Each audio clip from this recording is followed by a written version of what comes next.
Well, it's been a hot minute, YouTube. As you can see, we've had snow. Now, of course, a lot of it has melted. It's been about 30 degrees today,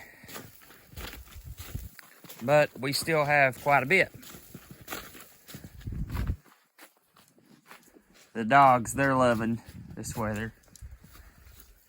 They get out, they run around in it. Sadie, where she's part husky, she likes this weather too. Now, last night and night before last, it got down almost right next to 0. So that's going to kind of be the theme of this video. This is the absolute worst part that I hate about wintertime. Is it just, any vehicle you take out, it just gets filthy. So as soon as the snow melts, she's getting a very, very good bath everywhere. But follow along and we're going to go load up some stuff.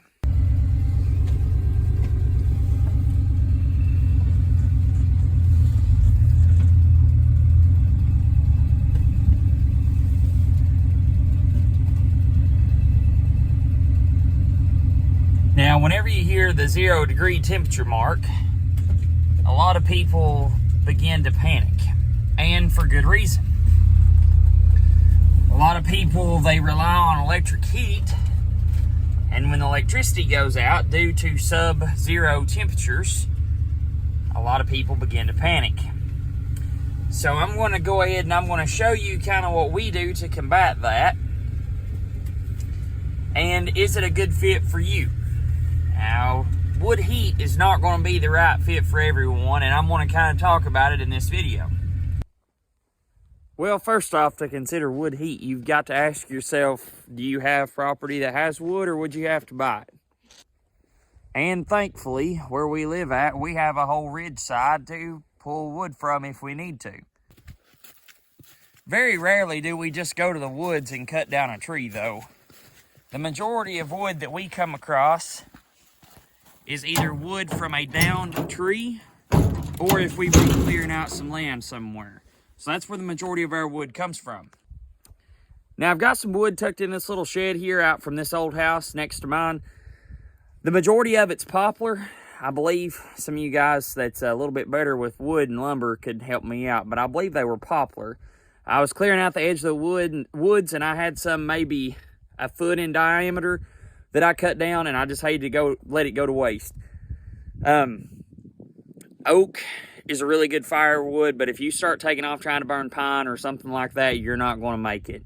Now, this poplar, ash, things like that, it burns hot, but it doesn't really last long. If you want a wood that lasts long, it needs to be dense. So oak's probably your best, longest lasting burning wood. Now, I cut this probably 2 winters ago, and one thing you'll notice is it's real seasoned. And what I mean by that is it's dried. You start throwing wet wood or wood that was cut this summer into your stove, you're going to have problems, and I'll talk about that just a little later on in the video. So make sure that if you choose wood as a heat source, make sure that you are using or that you're buying seasoned wood. Alright, as you can see there, I really don't have that much wood, and let me tell you why. I guess judging by the title of this video, we're talking about emergency heat sources. We don't heat with wood full time. We have a central heat and air unit that does an exceptionally well job. The main reason why that we have wood and why we have a stove where we do is to try to take the workload off the central heat and air. And if the central heat and air goes out, if we lose electricity, we still at least have some heat source. So that goes back to the title of this video. Now, this amount here will do my house with the central heat and air unit for about a day, day and a half. This amount will. We don't really load stove that heavy, and at night we shut it plumb down, and a lot of times we leave it shut down. We just leave just enough heat coming off of it and just enough fire in it to keep it going. Now, if we relied on the stove for all of our heat, we would burn through a lot more, and that's another thing that you need to kind of pencil in for when you're doing your emergency heat options. If you answered no, that you don't have the land to harvest or get your own firewood, hang on just a second and I'm going to show you another alternative option to emergency heat. Well, actually 2. Now, a lot of you all probably recognize this old house in some videos. This was my great-grandpa's home place. So it was built by my great-great-grandpa.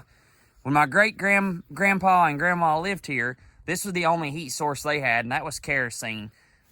They did have a stove at one point in their life, but whenever she lived here and whenever she died, she was using kerosene.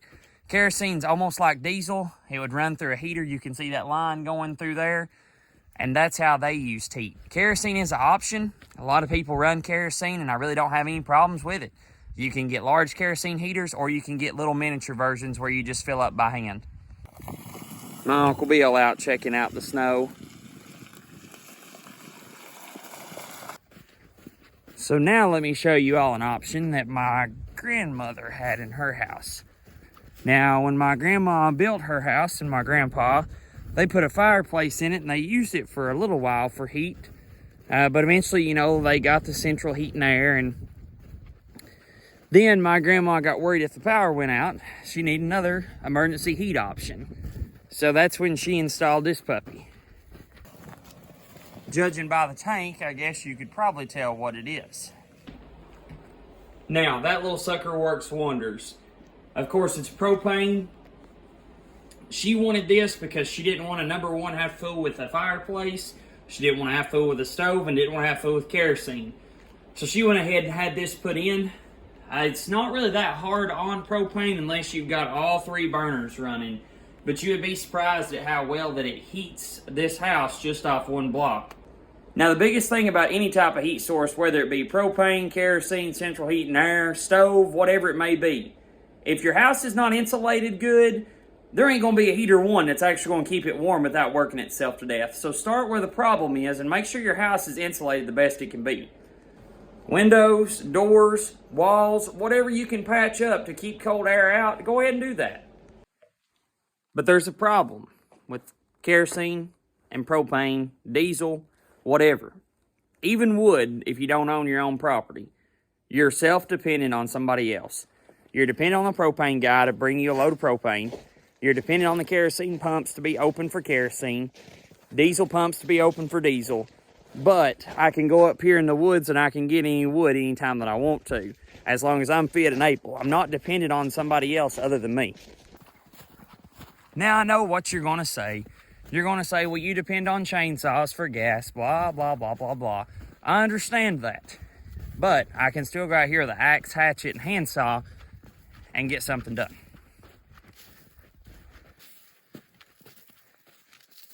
This is probably the most snow that I can ever remember in my life. Remember, we had some big ones as a kid, but like I said, a lot of it's already melted. So let's see if we can head on back to the house and I'll show you our setup. Okay, now everyone does everything differently. Like I said, I like bringing in this amount and putting it at the back of the basement. Number one is because it's next to the big door and I can just sweep all this out. Number two, I know a lot of people that keep wood in their basement, and I don't have a thing against you if you do. But if you cut down any seasoned wood and it happens to have any termites or bugs or anything like that inside of it, that's just a breeding ground for termites to enter into your house. So keep that in mind. Now, when Mom and Dad built this house, they were always planning to put a stove in it. So they end up putting a chimney in that's a block chimney, and it actually has a liner all the way around it too. And that's where you can clean it out at. And that's, of course, where your flue goes into the chimney. Now, they got a stove a couple years later. And this is a really good thing about a wood stove, is a lot of houses in my area at least used to burn wood. So it's really common to find an old stove like this in a house that you could probably buy for a little bit of nothing. So that's another positive thing about burning wood. And just to kind of go over some things, this is an automatic dampener, I guess, whatever you want to call it. If the flames get too high up the pipe, it automatically lets this fly open. This is another damper on it to open it up or give it more air. This is where your ashes are. There's a box in there. And of course, this is your firebox. Now, as you can see, there's not really a rolling flame in there right now. It's because I have all the shoves shut off. I had both these doors closed. I had that damper closed down there and even had that one up there. And as I was mentioning earlier in the video, that's mainly how we run this stove. Now let's talk cost. These wood stoves like this style, you could probably pick up for $250, $300. Chimney's probably the most expensive part of this operation that we have here at home. I don't really remember the cost of what it would cost to build one back then or now, but I could about guarantee your chimney's probably going to be your most expensive cost. A small used steel chainsaw or even a Poulan, $150, $200, and your work ethic. Like I said, especially if you have land. I do know, though, if you buy a truckload of wood, I've been seeing some different loads of seasoned wood, anywhere from $85 to $100 a load. And depending on how hard you burn will depend on how much you go through that. But for us, this works. It's cheap. It's already here. It'd be kind of silly for us to install a propane unit or buy a kerosene heater or anything like that if it's already there. But you'll just kind of have to go through whatever it costs to fill up a small tank of propane compared to a big one. However much kerosene is a gallon. That's all different things that you all need to consider when you're considering an emergency heat source. I hope this was kind of a little bit informative to you guys. Like I said, it was just kind of something we've been doing for the last couple of days, and I thought this may be an interesting video to put on, maybe for somebody building a house, somebody starting out life and just wondering, well, what do I need if something does happen when electricity goes out? So I'll end this video by a couple clips of outside. I'll show you in kind of some different areas that have some snow. Thank you all for watching. I hope you all have a blessed day, and I hope you all have a blessed rest of your week.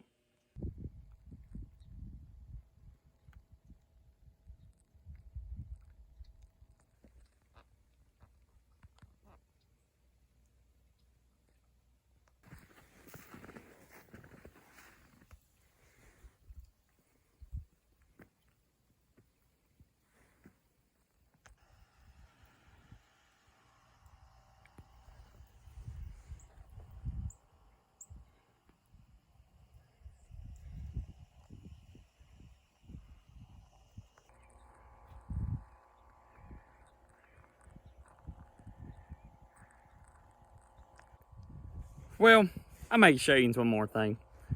I guess this will be for the people that always stick around to the end. So I appreciate y'all. So if I have any music lovers or guitar players or anything like that that knows anything about guitars, this is my newest one. It's a 2012 or 2013. I can't remember exactly which one. Guild F50. It's a jumbo, and this is a USA-made Guild. So that's really why I wanted it.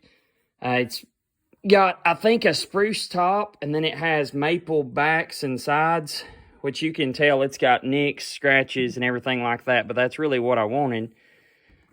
The only thing that I could tell right here that chipped this up was that somebody at one point in time had it strung left-handed, and they didn't put any, didn't put a pick guard or anything like that on the bottom side. But for player grade, it's awesome.